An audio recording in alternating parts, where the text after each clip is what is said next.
of you two together. Yeah. So yeah, there's a we were good at trying to get that out to them. And Polin has done it because the thing with Bridgerton, we all know, we're like, oh, will the next season be as good as the last season? And you guys did it. You guys did it. How many streams, Jeff? 2.3 billion streams. Yeah. It's it's wild. Yeah. When it gets to that sort of number, it's like hard to really. Oh, I know. Yeah, kind of wrap your head around. Yeah. So, all right, listen, there's so much to talk to the two of you about. I mean, we got to start with the carriage scene. Sure. Let's get right to it. Start with it. Right to it. Well, I mean, we got it. We got to talk about this. I want to know for both of you, what was the reaction when maybe, I don't know, family and friends saw this for the first time? Did they say anything to you? I don't know if I've had those conversations yet. I didn't. I was watching it up to my mum, and then he gets in the carriage and we have the conversation. Then I let her see one kiss. I fast forwarded all of it, and in the end, well done. Marry me. That's all she's seen so far. And then we were somewhere maybe in Brazil, and I was getting texts me like, I need the code to log into Netflix. I was like, no, you don't. Wait till I'm home, and I will show you what I want to show you. Part 2 is going to be interesting because she's going to get the premiere, but we'll see. So for anyone at home who hasn't jumped on the Bridgerton bandwagon yet, because the Bridgerton series is known for the steamy scenes, and theirs for part 1 is the carriage scene. So, okay, intimacy coordinator, you had this. We're hearing more and more about this.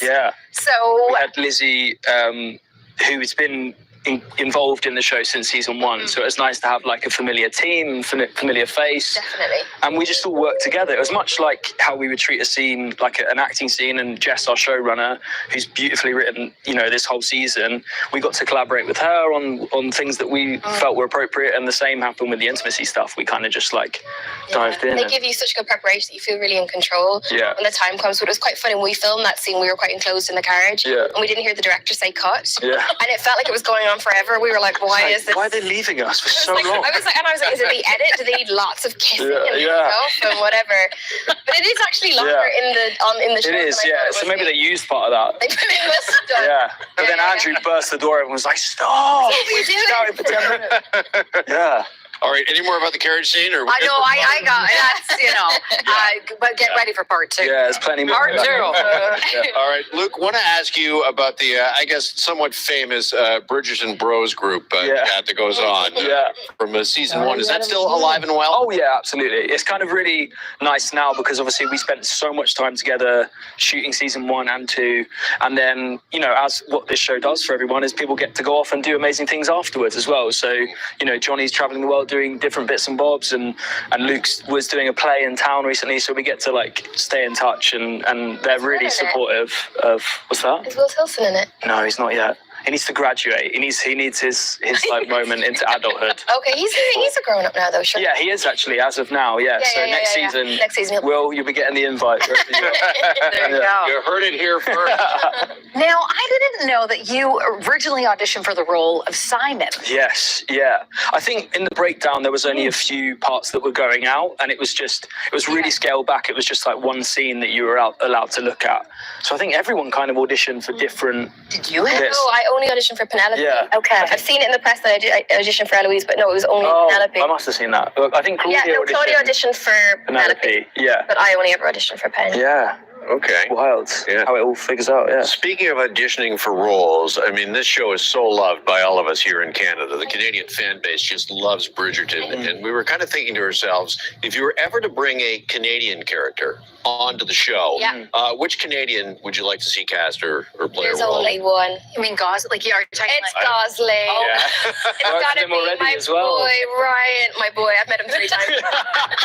Yeah, I mean, Penelope's got her eye only on one guy, but he'd be good for Eloise. Yeah, I don't know how I feel about Ryan coming in, particularly in this season. Next season, he can do what he wants because I'm happy. Not for Pen. Else. I just want to look at him. Yeah. I hear you. I know. Imagine him arriving to the. Oh, I'd love it. Yeah, very cool. And he's so nice as well. Yeah. Lovely Canadian boy. Yeah. You know, I was thinking Gosling immediately. Also, for some reason, Shatner came to mind. William Shatner. Can we find a role for Shatner on Bridgerton? I'm sure we can. Yeah. Shatner could do anything. Yeah, exactly.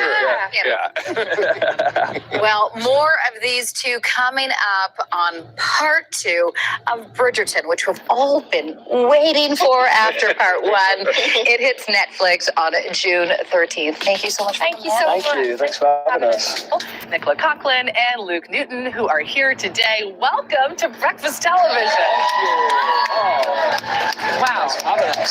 It is truly wonderful to have you here. I mean, everyone is talking about this show, and everyone is talking about the two of you. So your characters are now the center of this season. Did you know that was going to be happening when you started back with the show? How does that feel? Imagine if we didn't. We arrived on set day one. We were like, wait, what? There's so many lines. No, we didn't know that we'd ever get to our season. You know, when you sign up to a job like this, it's very rare that you continue to do year after year. So when we got the call during season 2 and they sort of said, you're up next, it's a little bit of that, wasn't it? Definitely terrifying. Yeah.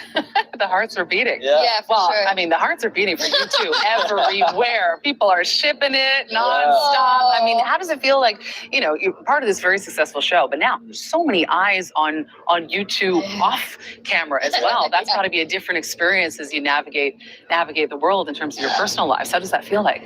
Yeah. It's intense, yeah. It's but I think we both quite like to switch off when we're not sort of in work mode, and we like to live a pretty normal, I think boring also life. you've had that before, like with other jobs. So I'm learning from you. A little bit with Dairy Girls, but the scale of Bridgerton is. Yeah. There was like 2 million people watched Dairy Girls. I was like, wow, that's not 2 million people watched Bridgerton in the first month that the show came out. I was like, that is more. that is more. That is factually more. Yes. And just so much talk of the two of you. Oh. Are you just finding it sweet, or is it like, can you just leave us be? We're just friends, or how? We enjoy it. Oh yeah, we adore one another. Like someone was like, God, you're lucky because you're doing such a long press tour with them. Like, I wouldn't do a press tour this long with them if I didn't like it. There's no way. It's been like a shared experience that we've had, like shooting it, but then also, we left on January the 4th to start promoting the show. We've been doing it pretty much this whole time. We've got to see some amazing places and just like meet fans in person. Like it's such a beautiful thing. Yeah, you're like the Beatles. You're everywhere, all over. Let's talk about these characters though, because that idea of a style transformation, I mean, it happened. That she's all that moment. It happened, right? So were you a part of that? How did you feel about it? I mean, Sexy Pirate is lobbied around. How did it feel from your perspective? Yeah, it was really cool. It like going into our first fittings, it really told us so much about what to expect as we go throughout the show.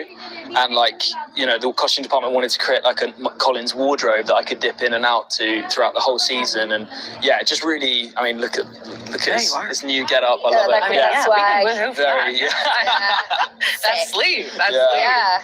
And I mean, you, Nicola, I often say, I mean, I'm a fashion girly, and I feel like style is access to the possibility of who you are. Yeah. Oh, that's beautifully phrased. Do you feel like Penelope got access to more of who she was this season? Oh yeah, 100%. I think what I love about her aesthetic makeover is that it's who she's always wanted to be. It's who she sees herself as. She never fit in the Featherington bright colors, and she's such a romantic. So she wanted to wear all these soft, muted colors, and you feel so different when you're dressed so differently. So I loved it.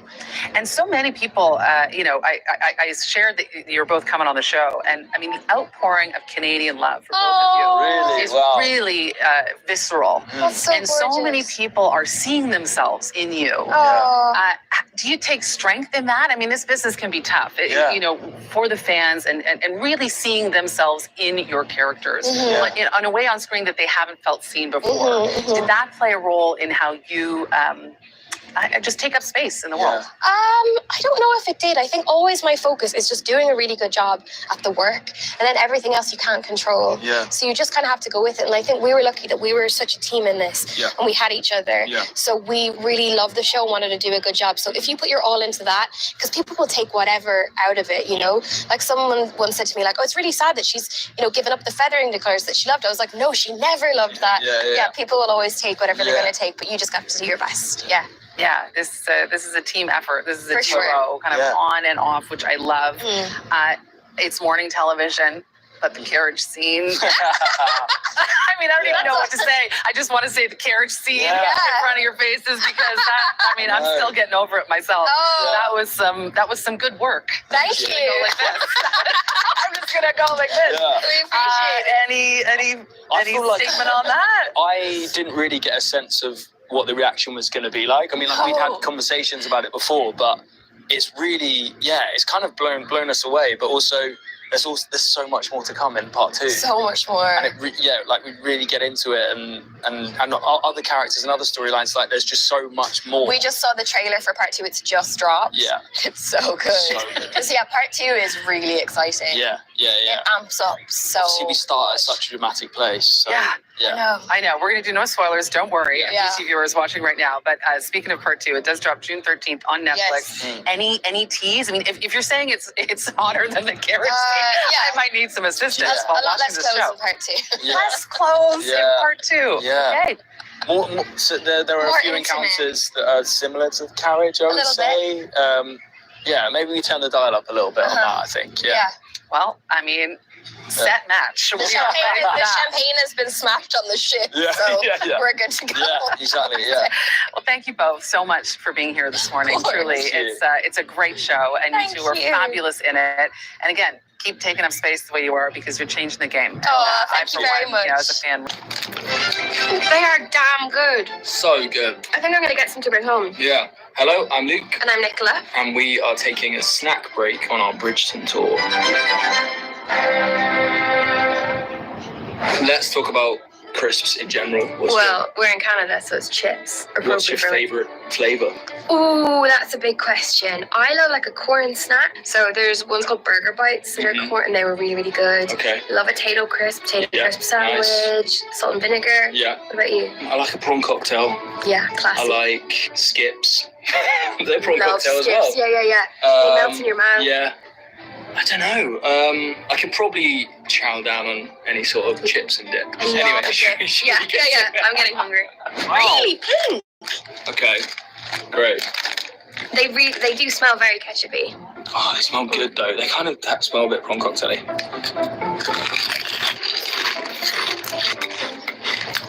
Yeah. Yeah. Yes, please. It's zingy. I really like them. I like them even more. I thought I was going to like them. I like them even more than I thought. I like ketchup, but normally not on its own. But I guess this isn't. It's with a cheese. I also love like the amount of seasoning on it. You know when you get a crisp and it's not really flavored, but that has seasoning all over it. Really good. I would have that whole bag on an evening in front of the telly. Yeah, delicious. So I'm eating loads of them. Okay. Cool. Yes, please. Yes, please. Wow. I had a fried pickle here in Toronto yesterday. Do you like pickles? With certain dishes, not just on their own. Which one with? That's very dilly. Yeah. I like it. It's full of flavour, that. Yeah. That's really pickly. Pickly and spicy. Thanks, Miss Vicky. I don't hate them. No, it's fine. If they were Be honest. at home and it was the only bag that I have, I would eat the whole thing easy. On to the next. Yum. Love eating chips. Sweet and savoury. It's like popcorn.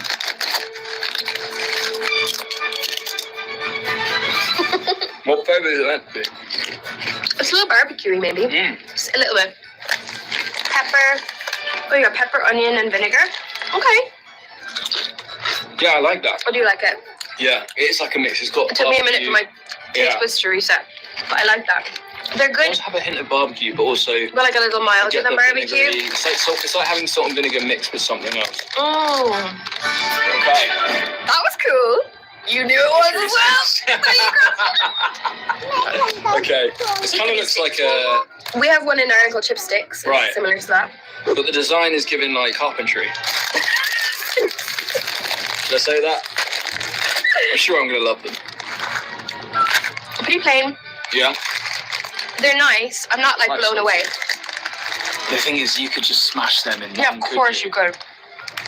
Like, That and a bit of hummus. Yeah. You just need a multi-pack of them bad boys. But they're kind of smoky as well. What's the saying about them? Love them for the crunch munch taste. Then good, lightly seasoned, delicious. Hey, you're like the fans. Roast and chicken. Ooh. I like a chicken crisp. Thank you. Oh, they're Such a quite gentleman. light, aren't they? In colour. It's good. It really does taste like chicken. Really good. Yeah. The only problem I have with flavours like this is you taste it for the rest of the day. And I don't like that. So true. I'm not going to even have any more because I don't want to have chicken breath on the plate.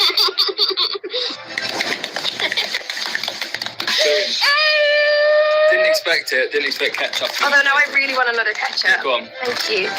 Oh, it's a big one. Thanks for watching. You can catch Bridgerton Part 2 now streaming on Netflix. Go eat some chips. Cheers. Toronto. Thank you. How are you liking Toronto so far? Love it. So good. Love the people. Yeah. Like, it's so... Everyone's so kind. Yeah.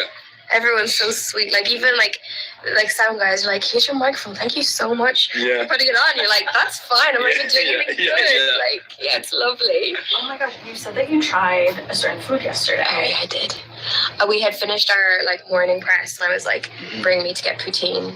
Yeah. I know your car had left, and I was like, does he want it? Yeah. I was gonna bring you back some, but I think you need to get it hot. How was it? So good. Really? Chips and gravy and cheese. What's not to like? I know. It's so good. I'm gonna get some fried pickles with it. So good. Fried pickles. I know. Oh my it was gosh. epic. That's like different Mhm. to be getting fried pickles with it, I think. Delicious. Well, on the side, not mixed in. I'm gonna try that. Very good. I'm inspired. Yeah. I'm inspired. Well, you're very good at accents. Thank you. And as an actor, I'm gonna assume that you two are good at accents. Oh, well, yeah. Can you try Oh, try God. to do a Canadian accent? Like, do you know what that is? I don't. I feel like I'll So just... I got some. What did you say? A at the end of sentences. Hey. Oh, yeah. Yeah. I'm gonna go get some poutine. Hey, Very Right. that's Toronto. Something Toronto. Yeah. We're in Toronto. I did a film with a couple of actors that were Canadian. Go on. And no, I'm not going to try to translate them, but I started to notice the difference. And because I started to notice here Like as you well. guys take more time. It's more sing-songy. Yeah. A little I think bit. it sounds nice. Yeah. Thank you so much. Thank you so much. Yeah, Toronto is a huge one. Mhm. Yeah, That's Toronto. major, they're not Yeah. CNC. Oh my gosh, you guys have been here for 2 days. Okay, now to my Bridgerton questions. Look, you've been in a few musicals. Yeah. Cool. Yeah. And Bridgerton is very musical, Mhm. kind of instinctively. If Bridgerton were to become a jukebox musical, Yeah. Oh. Oh, God. what songs do you think would be singing during the carriage scene? Oh, wow.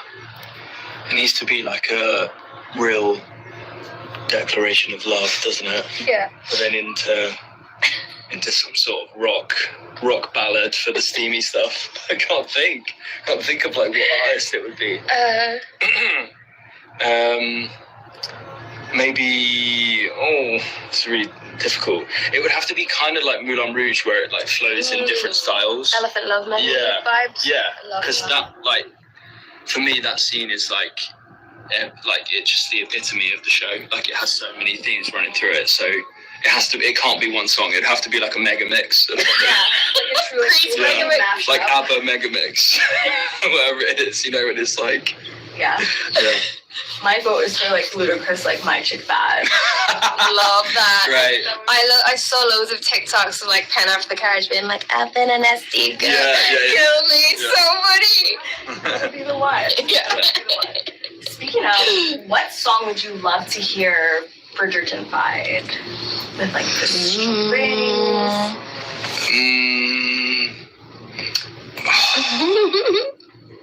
Hang on. What do we? Oh, well, do you know what song I love right now is Birds of a Feather. The new Billie Eilish album is so good. Oh yeah. So that is just such a beautiful song. There's lots of edits with that as well. Is isn't there? Yeah, I think there is. Yeah. Yeah, I would love that one currently. Yeah. Oh my gosh. Do you Yeah. guys watch your own edits on TikTok? Yeah. Well, it's funny because I used to love TikTok because I was not on it at all. Mhm. It was social media that I had no skin in. I was just oh, this is fun. Yeah. But then we have been doing press for 6 months. Yeah. So there is quite a lot of us Yeah. on there. But then we quite enjoy them. them, and some of them are really funny. Really funny. Like, you know, that we were talking about the husbands yesterday. Yeah, so good. Like the husbands reacting to watching, and like it's like an audience that you wouldn't expect enjoys the show, and then they really get into it. Because I get a lot of, I don't know if you get this, you're like, oh, my wife loves your show, and I'm like, how do you know what show I'm in? Yeah, exactly. When How do I you do- recognize it? Yeah. Oh yeah, I was at like my cousin's wedding anniversary the other day, and I mentioned that I was interviewing you, Right. and literally all the husbands were like, "Yeah, we're watching it." Love it. Yeah, I love when like the non-committal, like they're sort of standing in the back eating something and being like, what is this? And then he was like, she can't marry Debling. Come on, Colin's her true love. That's a true love match. It's so Watching funny. it like it's a game. Yeah. Love it. Yeah. What was the one when he was like running? One of the guys was like, if he caught up with that carriage, marry him because he's like got some speed on him or something. Yeah, love. Which is true. That's true. Untapped audience. Yeah. Now this one is for me. Go for If it. I were to hook up with someone in a carriage and or moving vehicle, Yeah. what advice do you have for me? Enjoy it.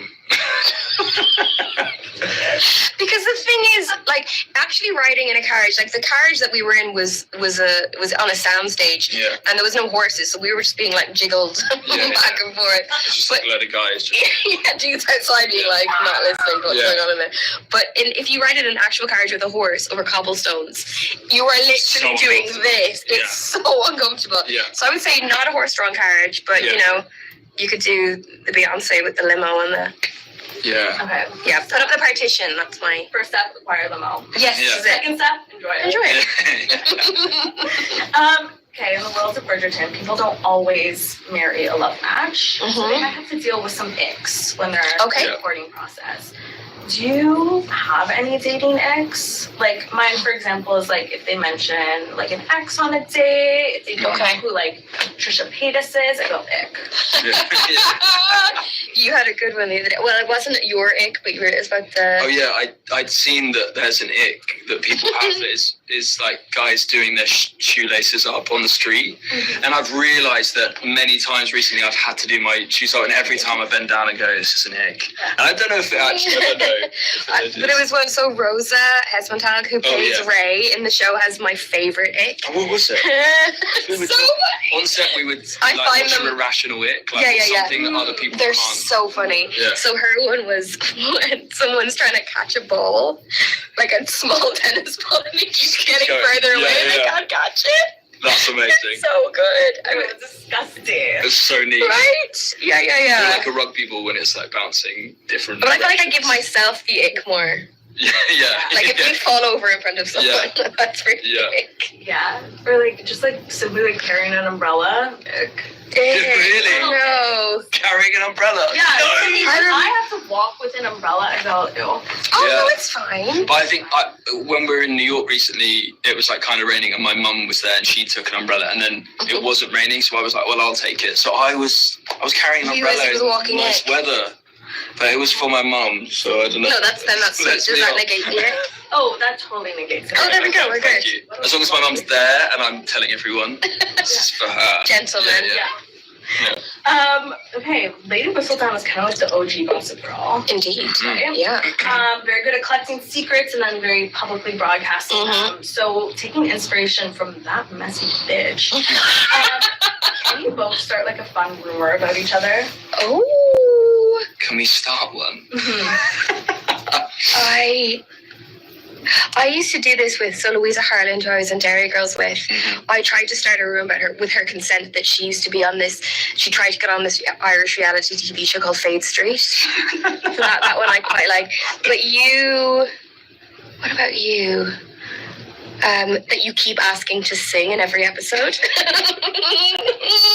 Great. He's like, I just feel like Colin would just vocalize his feelings, and they're like, he's Brilliant. asking to sing again. Brilliant. That's what I'm gonna say.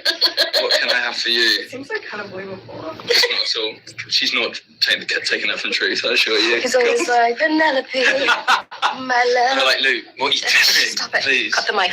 Yeah.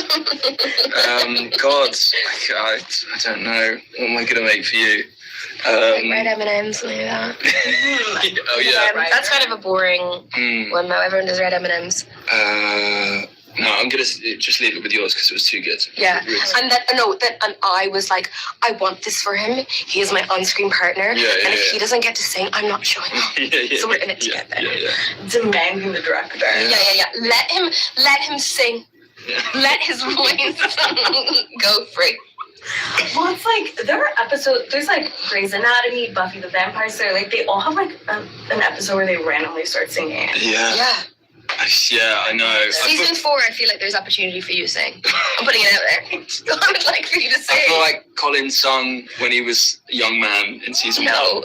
He's put up his, he's hung just up a his little vocals. bit. No, For a treat. maybe. Just like, I was going to give a spoiler then, but I shouldn't. Yeah. I won't talk about the ending just yet.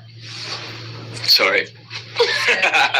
Well, speaking of like secrets and rumors, do you have any like hidden secret talents? Secret talents. I feel like once people know about it, then producers are just throwing it into the mix. Like you with accents. Yeah. Suddenly Lady Whistledown was Irish. I was like, well, there we go. Yeah. Suddenly, like, So I worry about. okay. Yeah. I'm gonna go bring my whistle down. Yeah. That would have been really cool if every time she went to deliver papers, she did a different accent. It is me, it's Lady Whistledown. I'm not the wind, my lady, it's you. And the guy is just like, you're the same It's like, person. not this her, not her again. She's insane. That would be great. The master of disguise. Yeah. I used to be able to do the Rubik's Cube, and I've forgotten, but I can do one side of a Rubik's Cube. That's not that impressive. That's still pretty impressive. It's okay. Could you like speed do it? I used to be, I think my time was like 2.5 minutes was what I could do it in. But it's the same thing every time. It's an algorithm. You just learn it, and it's like, Well, smart. Yeah. it's not. I'm impressed. But I don't think that then Bridgerton would be No. Pen just sitting there like, hello, planet. Yeah. I can down a pint pretty quick. On holiday, I won the competition. I want to see you do that. And like the forfeit was, I'm not going to say on camera because it was disgusting, but I was really proud that I won. And obviously, Colin does a lot of drinking this year. No, it was like one person from each group that was there. So it was like, I want to see you down pint. yeah. Well, we'll go to Ireland. Yeah. Oh yeah, Ireland. Yeah. Oh my gosh. Yeah. Can someone bring us one? Nice pint of Guinness. Yeah, for sure.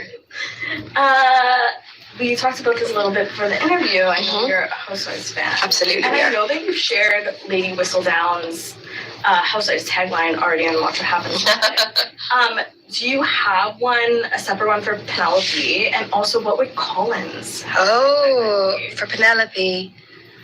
What was my one I watched Live? I may be shady. It was something about like dipping the ink into the quill or something like that. Oh, yeah. Dipping the quill into the ink. Oh, well, I could do Lisa Vanderpump play. I'm like, the quill is heavy, darlings, so let's leave it in my hand. That could be good for Pen. Whoa. Wow. That's taken from Lisa's crown. Yeah, no, it's good. For Colin, you're like, if you would be holding something, what would you be holding? I'm so lost. Okay, yeah, I know. I'm sorry. Okay, so basically, the housewives at the beginning of the show, they like hold a thing that's representative of their city. So like, Eric may hold an apple, George may hold a peach. Right. Yeah. But maybe it could just be everyone's holding a quill. I Yeah. like that. So move aside, Pitbull. I'm the first Mr. Worldwide. Does that work? That's so good. Yeah. And you have to be turning around. It's like, Yeah. Get out of here. That was too big. I've had that before. no. That just came to you. Yeah. I'm incredibly impressed. Do you have a favorite line this season? Loads. Probably very focused on part 2 right now. I mean, I really like the declaration of love in the carriage. And I always just loved that moment when we were shooting it, and then now that people have taken that and I've seen clips of I that, know, it's really so cool. sweet. Because also it's so appropriate to like Colin, and that like the others have been like, I burn for you. Like I knew the bait of it. Yeah, and whereas Colin's like, he's just not right for you. I Like, find that so funny. He's too particular. I'm like, Yeah. that's a shit reason. Yeah, That's fine. I love it. That you can't find a good reason. Yeah, and he's got blonde hair, Yeah. and that's not what you like. He's a vegetarian, so So yeah, stop him. yeah. Yeah. Maybe that for me, like that speech. There's a 2-word thing Yeah, I know what you're going to say. Yeah, well, I'm not going to say it No, though. That I suggested he say to Pen, because I was like, that is the wildly inappropriate. Yeah. But it's just like sexy. Yeah. Okay, it's in part 2. Yeah. It's in at 5. It's in F5. It tells her to do something. Yeah. Oh my god. Yeah. You guys, please, you're making me blush. Last question. And this one's for me. What's your zodiac sign? Oh, I did a star chart the other day. So you are an Aquarius moon. Mm-hmm. Virgo something. He's a Leo rising. Oh, actor. Yeah. Yeah. But he's aggressive. He's sensitive. I'm a Capricorn sun, Taurus man, Aquarius rising. Oh. Like match each other's freak, you know? Oh, that's nice. Yeah. Yeah. Oh, that's cute. We've been looking at it on the tour. Yeah, when we found out you were, it was in Australia, I think we found out you were Leo moon, and I was like, Leo. Yeah. But then I feel like you have gotten cheekier. Yeah. As time's gone on. Yeah. And apparently I'm a bit psychic as well. That's one of my thing. Aquarians are. Yeah. So. Yeah. But yeah, a lot of Aquarians are actors. Mhm. Yeah. You know. Yeah. How about you? I'm an Aries. Right. I'm an Aries. Tell us about Aries. No, my nephew's Aries, so it's like my friends said they're more like sometimes more Leo than Leos. Yeah. So you're fire. Aries are kind of annoying. No, I don't believe it. No, my nephew is like a prince amongst men. He's the coolest. Aries are pretty cool. Well, amazing star charts. Amazing season of Bridgerton. Thank you. Thank you guys so much for coming with me. Thank you. Enjoy part 2. Thank you so much. Enjoy the rest of Toronto. Thank you so much. That was fun. So Thanks fun to much. talk to you. Thank you. I'm really kind of impatient about the fact that there is a hiatus, Mm. but tension is an important element of romance. And Very even good. though the first part kind of ends on this ostensibly happy moment, do you think that gap in between batches of episode has an advantage for your romance? Definitely. I was saying yesterday, I don't think that the carriage scene would have had the response that it's had No way. if we didn't have the split, because people would be focused on stuff that happens throughout. And I think it's really nice that we get to savor it and we get to, break it up into 2 parts and people can really digest it and enjoy watching part 1. 100%. So much happens this season that you want to give them the time. And also, this is the first season where the cast, we can travel the world and meet the fans.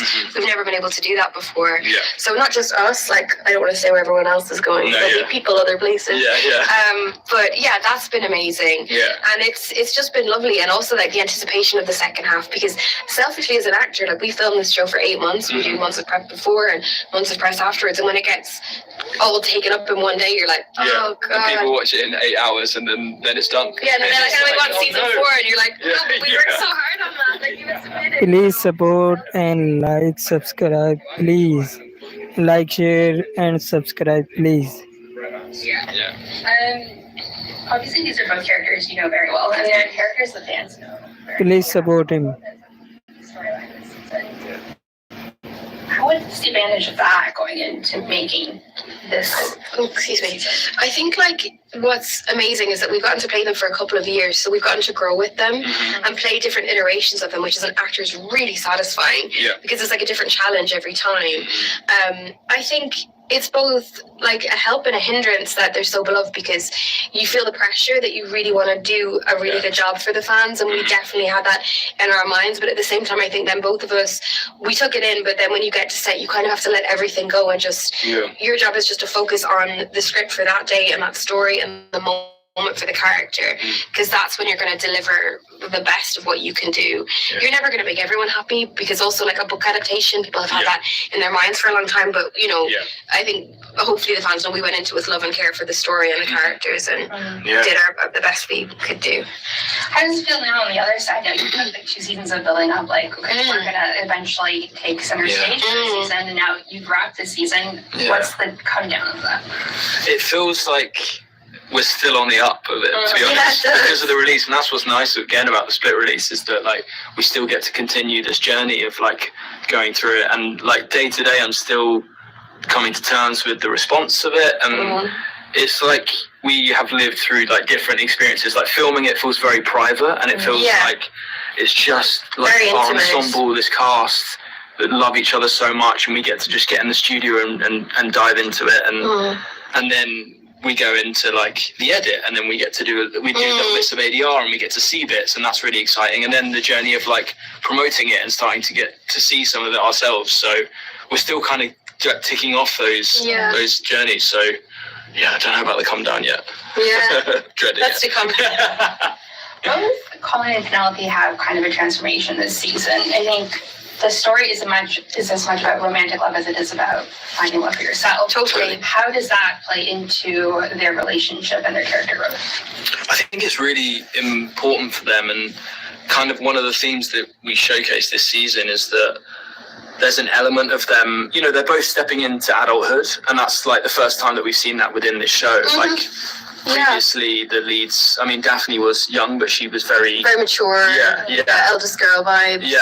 So we've got to see them kind of like mature as individuals, and how that brings them together. But it's so important that they bring each other back to who they really are. Yeah. They both feel like they have to become these new people as they step out into society and become adults, and really connecting with someone that knows you down to the core. That's what helps them like become their true selves. And I guess it is that thing of like finding your soulmate, but also figuring out who you truly are. Yeah.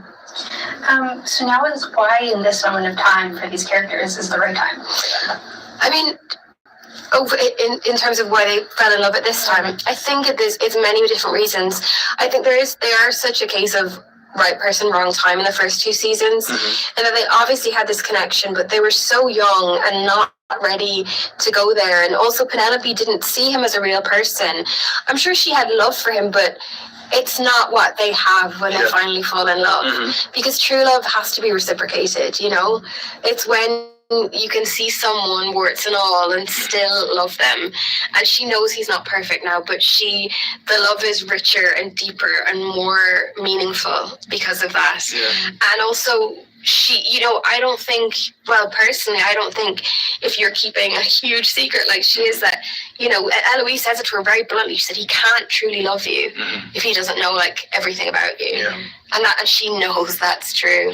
She knows it, but and that's part of her like journey of like self-discovery as well, is being like, can someone love me when they know everything about me, like you know, the full. And that's such a relatable fear in life as well, because people like, feeling like they need to hold something. No one's perfect, and we all have our flaws. And you're like, you know, thankfully most people's are not as big as having a twisted identity and career and stuff. But isn't it beautiful when you meet someone that accepts you for all of those things? And that's like ultimately where they're trying to get to. So on that note, Penelope is one of the only women that we see in the show who has a career. She also is kind of one of the only people who has a passion outside of their relationship, or at least one that's more developed than some of the others have been. Can both exist? Can she have both? It's like, it's mad that it's like, you know, was a question and it's still such a question now, and it is. And like, I know so many women who, you know, are talented, beautiful, strong, kind, smart, and like they really struggle to find a partner, and it sucks, you know, because sometimes it can be like, well, with like the wrong type of person. And I'm sort of thinking more specifically about women who date men, but a lot of men don't, you know, go for women that are like successful or have control over their life and stuff like that. So it's really interesting to play that out in this show. But I think what I love about her is she wants to have it all, and why shouldn't she? We should. And the thing is, the right person will want you to be successful. And celebrates that. Absolutely. They won't want to hold you back.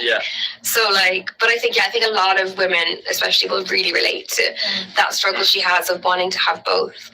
And I think everyone should aspire to, because the right person will support you through it. We really get into that in part 2 as well. It really feels. So how do, without giving away too much, but how do Penelope and Colin, like, what has to happen for them to move past the fact that there was a huge secret to this next evolution of just acceptance and support? There's a lot, isn't there? I think she has to, like, she's got to apologize first and foremost, because she's like, I love you and I want to give myself to you, but she's not giving herself to him by being deceitful. So she has to really just stand for him, go, I did this wrong and I did this wrong. But even like the stuff with like Marina and Eloise, she didn't do that out of malice. So she's so mean, I'm like, but she's not. I think he sees that as well. He does, yeah. He knows her so well that he's like, all of it came from a genuine place of trying to protect the people that she loves or support them. Yeah. Misguided, but I think the key thing will just be communication for them and being as open as they possibly can, because it's really hard in that the first stages of being in love, where to be your true self and expose all these secrets about yourself without worrying about the consequences. Totally. So I think they just have to dive into that, and hopefully for most people it's like, oh God, they're gonna find out I snore. Oh, my secret life.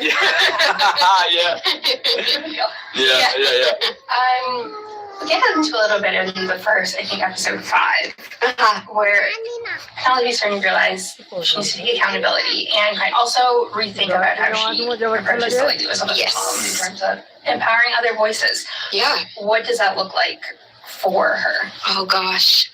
I think I really love the point that she gets to, and she grows. She's learning to accept it, because I think in season 1 she got them as 2 separate entities, but ultimately it all comes from her.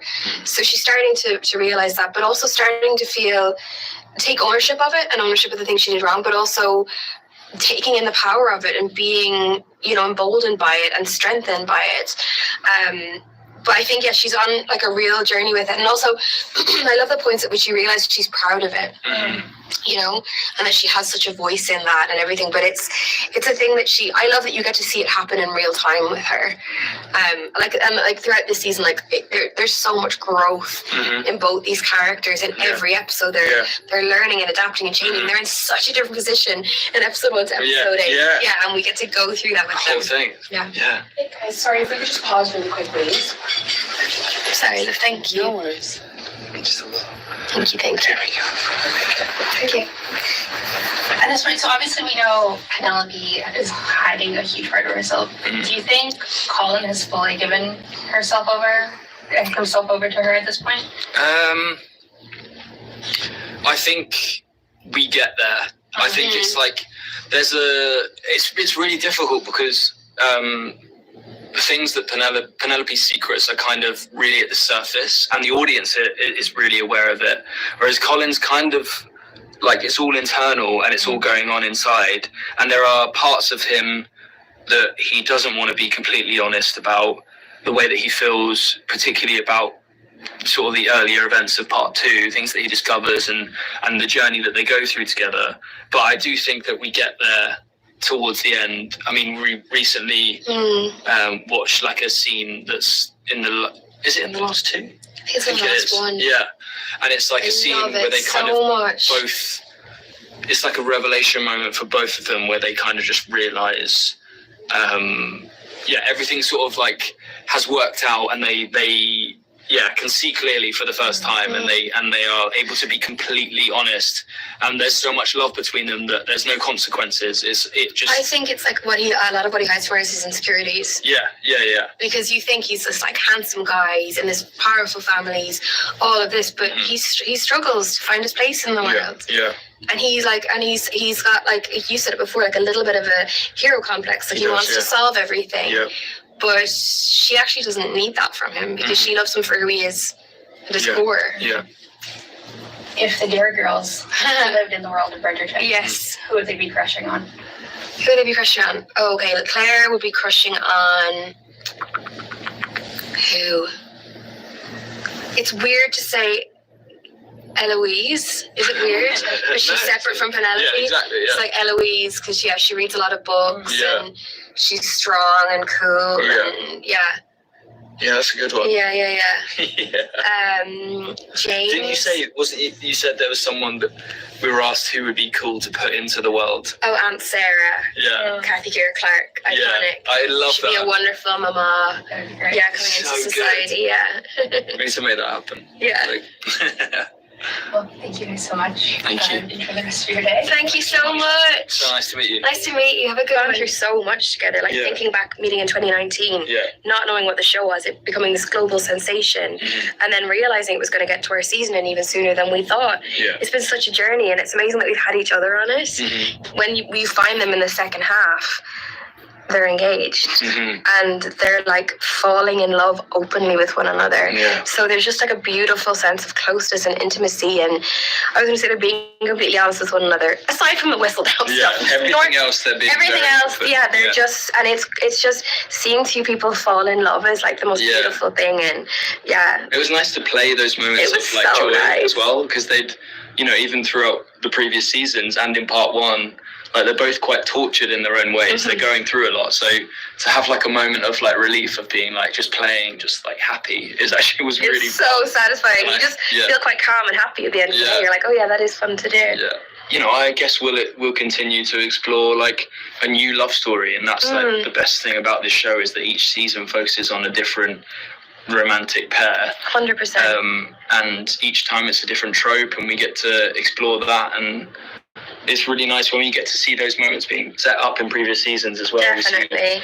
People start to meet and connect, and And I think there's lots of room for so many different, like Luke said, lots of different types of love stories, and it's a show that, you know, makes people see themselves on screen and feel represented. So whatever the new story will be, that will be someone will connect to that in a beautiful way. And I'm excited for there to be hopefully queer love stories in this show. I think there's so much room for that, and we're as a cast like dying for that moment to happen. So yeah, it's going to be exciting. Like, long may it continue. Yeah, exactly. Dude. Excuse me. I was so trying not to. That was so many people said bless you. That's how nice Canadians are. Everyone was like, bless you. Sorry. One of the things I love is how much the two characters laugh together. Yeah. I mean, even during the sex scene. Yeah. I know. It's one of our favorite bits. Yeah. Because like that's what's brilliant about the show. It's lots of different types of love. It's the passion of season 1, the longing they have for each other in season 2. And then Colin and Pen they've known each other since they were kids. Yeah. So once they get together, it's so intimate. And that's, for me personally, I think what true intimacy is when you can be naked with someone but giggling about something. Like that's like one of the most beautiful things in life, you know? So I love that it was written that there was like humor in those scenes, and but like, and then it can still be sexy, because things do in real life change that quickly, you know? Yeah. And I really wanted to play, you know, obviously Colin has his encounters with other women in the Ton in the first half, but I really wanted to play the difference of like, this is something that actually means something to him. So like in the previous scenes, it was quite just like physical and like rough, and I wanted it to be like really tender, but also that he was kind of nervous because it's someone that he really cares about and he doesn't want to mess it up. Yeah, it's so much more exposing when it's someone that you care about, and there's you know, and he knows he's going to marry her and whatever. But it's when sometimes it can play into, because I often think as an actor, like I love the transformation and moving away from myself, but as much as you can imbue a little bit of reality into it, I think that's what gives it groundedness and what the audience connect to. So, you know, of course we were nervous. It's deeply exposing, as you said, many different ways, but we really had each other's backs, and also we had a say in what we showed on screen. It was never like, you're going to show this, this, and this. When you both first started making the show back in season 1, how much did you know about Bridgerton? Had you read the books? Or Zero. I knew nothing about it. Yeah, no, I hadn't before being cast, and then kind of just dived into it from there. But yeah, honestly, I think when you get the sort of audition through and you see that it's Shondaland and Netflix working together, you know that you're in safe hands. You know that it's going to be something really exciting. But I think at the same time, you can't ever predict the scale and like response that we had in season 1.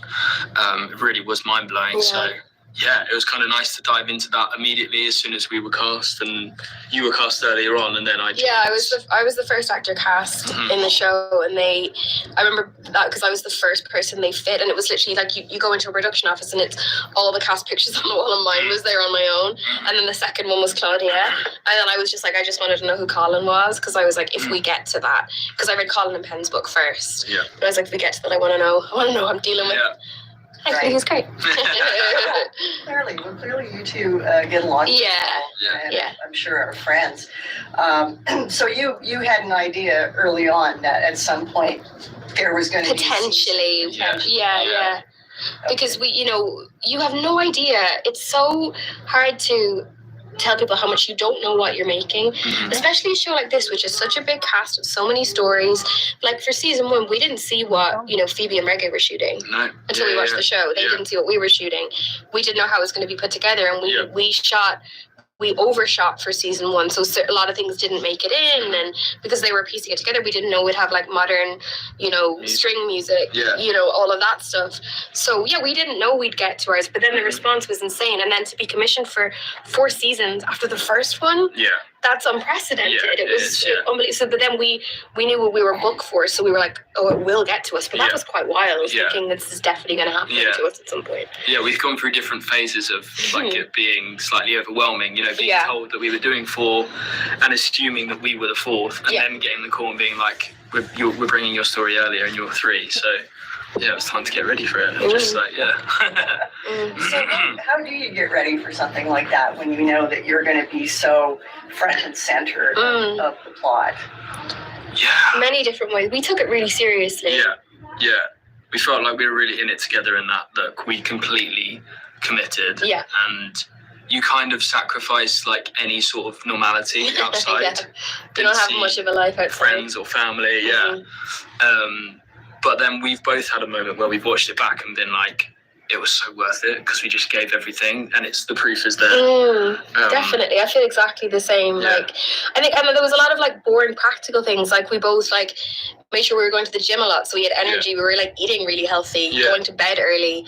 I think for me, it's certainly been a lesson in the way for me, I guess, to counteract imposter syndrome is like just work really hard and just put everything into it. So we did have a conversation early days when we were like, we need to be able to like sustain this energy, like because we shoot for like 8 months, and I guess maybe out of those 8 months there were like 6 days or 7 days that we weren't there for. Maybe it's maybe very little. More. So we knew that we just needed the stamina. So we were like, let's just get in the healthiest and like best place to be able to sustain this. Well, that sounds like an